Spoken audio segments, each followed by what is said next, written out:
Dawn breaks over Brioria, painting the tranquil kingdom in soft hues. The silver river mirrors the awakening sky, its surface shimmering with ethereal light. A gentle mist hangs low over the water, adding an air of mystery to the serene landscape. The river flows silently, reflecting the promise of a new day in Brioria. The stillness of the morning is broken only by the gentle lapping of water against the banks. Brioria awakens, bathed in the soft, silver glow of a new dawn on the river. Dawn breaks in King Aldric's chambers, casting long shadows across the room. King Aldric hunches over a brittle map, his brow furrowed in concentration. His finger traces the path to the Celestine Springs, a desperate hope in his eyes. Shadows deepen on his face, hinting at the heavy burden he carries. Inside King Aldric's chambers, Prince Alistair enters, the weight of unspoken concerns etched on his face. Alistair approaches King Aldric, the room filled with shadows and the scent of old parchment. He lays a gentle hand on his father's shoulder, a silent plea for connection in the dimly lit space. Alistair's voice cuts through the stillness, laced with worry and affection. "Father, if you stare at that map any longer, it may start staring back," he says. The map lies spread out on the table, a silent witness to the king's growing obsession. Lyra seeks entry into King Aldric's chambers, her silhouette framed against the doorway. She stands poised, her presence a mix of defiance and respect within the regal space. Lyra's voice echoes, cutting through the silence of the chamber with a pointed inquiry. "Forgive me, Your Majesty," she begins, her tone laced with a subtle challenge. Her words hang in the air, questioning the established order of tributes and power. But has anyone ever asked why they want tributes? Lyra's question lingers, bold and direct. In his private chambers, King Aldric stands, the weight of leadership heavy on his shoulders. His face, etched with worry, shows a glimpse of the desperation he keeps hidden from his people. His voice resonates with conviction, the words of a leader steeling himself for a grim task. The Luminaeth do not speak the language of kindness, only tradition, only fear, Aldric declares, his gaze hardening. Inside King Aldric's opulent chambers, shadows dance with the flickering candlelight. Tension hangs heavy. Alistair steps forward, his face etched with determination, his eyes fixed on some distant hope. His voice resonates with conviction, breaking the heavy silence of the chamber. "Father, let me journey to the Celestine Springs," Alistair pleads, his words echoing with desperation. "Let me seek truth where our fears have silenced us," he vows, his gaze unwavering. Inside his ornate chambers, King Aldric's fist crashes onto the table, scattering parchments like fallen leaves. Wine spills, a crimson tide against polished wood, mirroring the king's rising fury.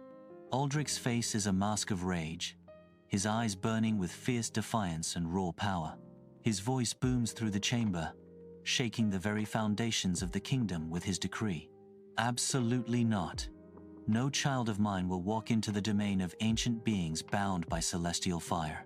In King Aldric's chambers, tension fills the air, yet Alistair stands firm, his posture unwavering. His eyes reflect a quiet strength, a beacon amidst the looming conflict. He speaks, his voice steady and clear, cutting through the silence. "Father, Mother always taught me that courage is choosing kindness even when fear screams louder." His words hang in the air, a testament to his mother's wisdom and his own resolve. Inside King Aldric's chambers, Lyra stands firm, her eyes reflecting unwavering resolve. Her voice cuts through the stillness, a declaration echoing with determination. "And I'll go with him," Lyra proclaims, her words a shield of loyalty. "No one should face ancient magic alone," she adds, her gaze set, her decision absolute. Inside his private chambers, King Aldric's face is etched with the heavy burden of a difficult choice. The dim light catches the lines of weariness around his eyes, yet a spark of resolve flickers within. He inhales deeply, his shoulders slumping slightly under the weight of his crown and kingdom. A moment of tense silence fills the chamber as he steels himself, preparing to speak the decree. His voice, though heavy with regret, rings with authority. "Very well. At dawn, you go together."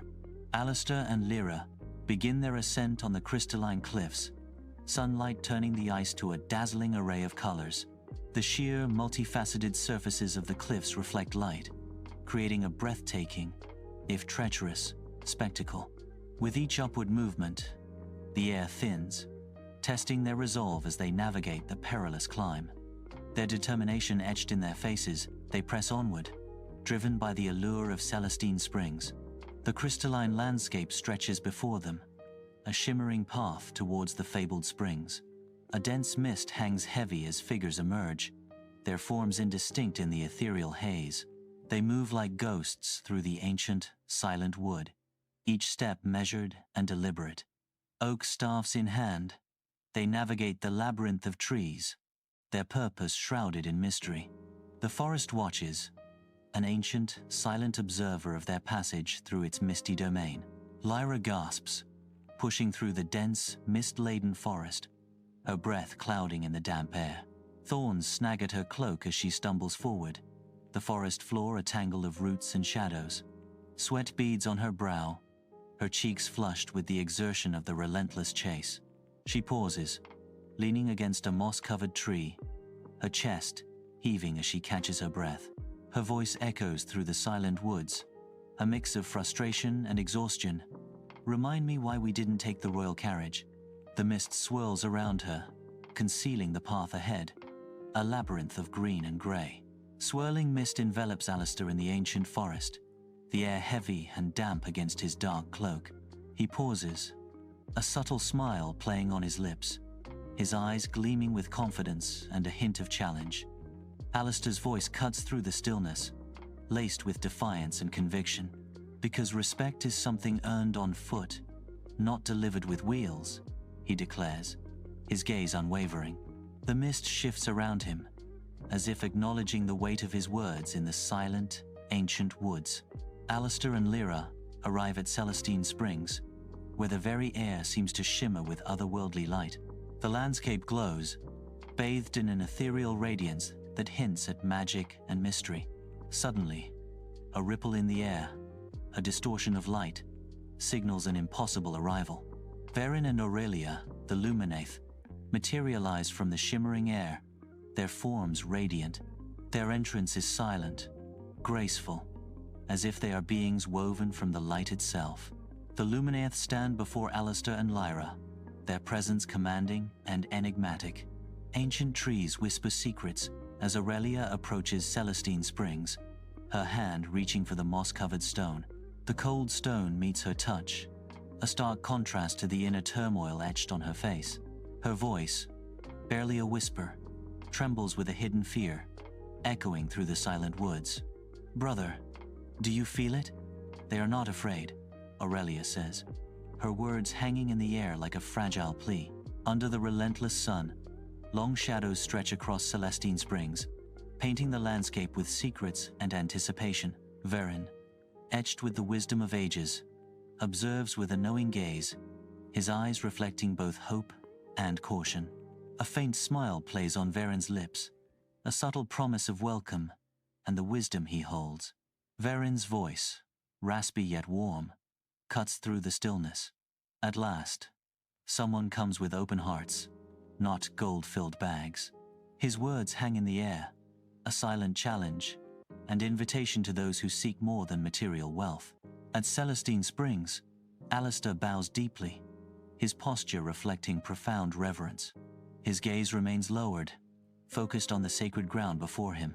The air is still, anticipation hanging heavy. Alistair's voice resonates with respect. "Great Luminaeth, we come not to demand, but to understand." His words echo in the serene landscape, a plea for wisdom. Sunlight paints the Celestine Springs as Verin arrives, urgency etched on his face. Leaves dance in the gentle breeze as Verin's intense gaze pierces the tranquil scene. "Only a touch from oak the wood of truth can free us," Verin declares, his voice echoing. His words hang in the air, a stark contrast to the serene beauty of Celestine Springs. At Celestine Springs, Alistair and Lyra extend their staffs towards the Luminaeth, poised for a pivotal moment. The staff tips meet, and a soft ethereal light pulses outwards, signaling the spell's impending disruption. A surge of energy ripples across the landscape, a visual testament to the magic at play. The binding spell shatters, its fragments dissolving into the air as freedom is restored to Celestine Springs. At Celestine Springs, Aurelia's gentle touch meets Alistair's hand, a tender connection forming in the tranquil air. A soft, ethereal glow ignites from their joined hands, casting a warm, comforting light that dances around them. "This is the essence of light," Aurelia whispers, her voice soft as the spring breeze, her eyes full. "Your words now hold power," she says, infusing their shared moment with magic and purpose. Lyra stands in Celestine Springs, bathed in an unnatural, ethereal emerald light. The magical glow softens her features, casting an otherworldly aura. She absorbs the light, a serene expression gracing her face. A voice echoes, unseen yet commanding, resonating through the glade. "And you, healer, shall speak truths that mend unseen wounds," the narration proclaims. The emerald light intensifies, signifying the dawn of a new purpose. Beneath a sky strewn with ancient stars, Alistair tests a newfound ability, his face alight with curiosity. Alistair opens his mouth, a flicker of gold catching the starlight.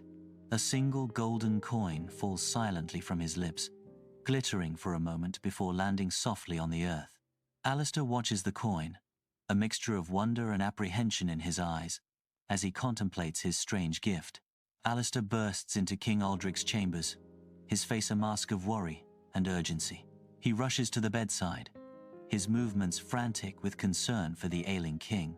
Alistair leans over his father, his voice filled with a mix of fear and love.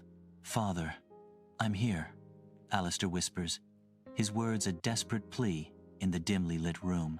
Alistair stands tall on the sun-drenched palace steps, a sea of faces turned towards him in hopeful anticipation. Beside him, Lyra exudes serene confidence, a pillar of strength and quiet determination. Alistair's voice rings out, clear and strong. "People of Brioria, fear ends today." Golden coins rain down from above, glittering like 1,000 tiny suns as they cascade into the crowd. Emerald crystals join the shower, scattering amongst the coins as the kingdom erupts in joyous cheers. If this heart-touching cinematic story moved you, don't forget to like, subscribe, and share it with someone who believes in the power of kindness. Comment, "Light wins," if you want more magical stories like this.